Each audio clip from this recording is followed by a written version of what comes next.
बाजी इस वजह से है कि यहाँ के जो वर्तमान विधायक हैं औराई विधानसभा क्षेत्र के सह पूर्व मंत्री श्री राम सूरत राय जी के द्वारा बार बार जाति विशेष के लोगों को अपमानित किया जाता है और वो सभी महापुरुष हैं। ध्वजा बाबू भी हमारे समाज के महापुरुष हैं, आदरणीय स्वर्गीय रघुनाथ पांडे जी भी हमारे समाज के महापुरुष हैं और ये धरती बेनीपुरी जी की है और साहब ने कोई विकास का कार्य नहीं किया।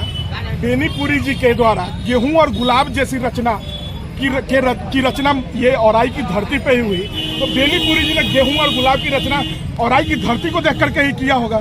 लेकिन कहीं ना गेहूं दिखता है औराई में, ना गुलाब दिखता है। औराई में तो सिर्फ चचड़ी का पुल दिखता है और राम सूरत राय जी मंत्री रहते हुए चचड़ी के पुल से औराई को मुक्त नहीं करवा पाए, इतने शर्म की बात है।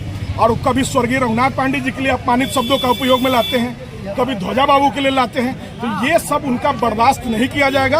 और बिहार भाजपा को हम लोग चेताते हैं कि अगर राम सूरत राय जी को वो किसी भी विधानसभा क्षेत्र से टिकट देती है तो हम लोग बोचहा पार्ट 2 दोहराएंगे और राजनीति जो उनकी ये गंदी है वो गंदी राजनीति नहीं चलने देंगे। इसके लिए राम सूरत राय जी भी होश में आ जाए और बिहार भाजपा भी होश में आ जाए।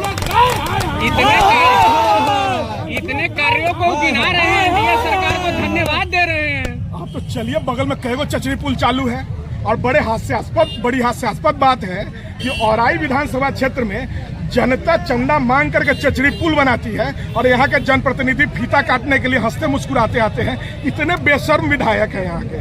आजादी के बाद भी औराई की जनता को चचड़ी के पुल पे चलना पड़ रहा है। गेहूं और धान जैसे फसलों के लिए सोचना पड़ रहा है, बाढ़ की विभीषिका को झेलना पड़ रहा है। ये तो शर्म की बात है। और मैं राम सूरत राय जी को चेता देता हूँ और बिहार भाजपा को कि ये तो अभी हम लोग आगाज किए हैं भैरव स्थान औराई से, बाबा का आशीर्वाद लिया। अब हम लोग घर घर जाएंगे, औराई के गांव-गांव जाएंगे और राम सूरत राय जी के कुकृत्यों को बताएंगे और उनको चुनाव हरवाने का काम करेंगे।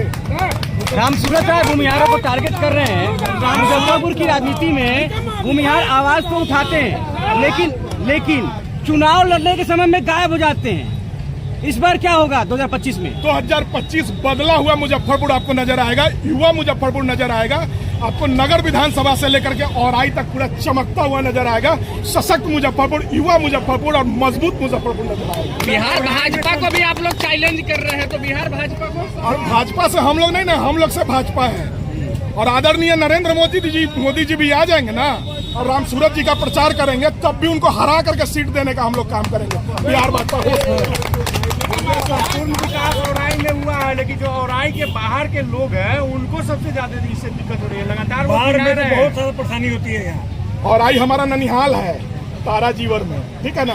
बचपन से हम लोग देख रहे हैं कि क्या वो लोग औराई का विकास किए हैं। साहब विधायक इतने लंबे समय से हैं, मंत्री रह गए, लेकिन होशो हवास में रहते हैं और जमींदार और माफियाओं में उनको अंतर समझ में आता है। जमींदार को वो माफिया बोलते हैं। क्या जमींदारों से कुंठा से ग्रसित है? क्या वो चरम सुख की प्राप्ति करते हैं जमींदारों को गाली दे करके? सारे जमींदारों ने कुकर्म नहीं किया है। जमींदारी प्रथा जब हटी, उस वक्त जमींदारी प्रथा जब खत्म कर दी गई, तो फिर कहां से जमींदार का नाम वो लाते हैं? और उनके द्वारा जो किया गया कार्य था मंत्री रहते हुए, वर्तमान मुख्यमंत्री श्री नीतीश कुमार जी ने उनके ट्रांसफर पोस्टिंग को रद्द करने का काम किया। चूंकि सीएम हाउस में ये खबर था कि राम सूरत राय जी ने मोटे पैसे की उगाही अपने विभाग में की है, तो माननीय मुख्यमंत्री जी ने उसको रद्द करने का काम किया। तो कैसे बिहार भाजपा वैसे व्यक्ति पे भरोसा कर रही है? क्या रणनीति होगा इसको लेकर? उनके बोलने से क्या दिक्कत है आपको? उनके बोलने से हम लोग को कोई दिक्कत नहीं है। हमारे महापुरुषों पे अगर वो उंगली उठाएंगे तो वो उंगली जब उठाएंगे तो वो उंगली उनके तरफ हम घुमाने का काम करेंगे। हम लोग युवा हैं और पूरी शक्ति के साथ उनकी उंगली उन्हीं की तरफ घुमा देंगे। तब क्या कहिएगा सच बोलोगे? आप तो चुनाव भी औराई से लड़े हुए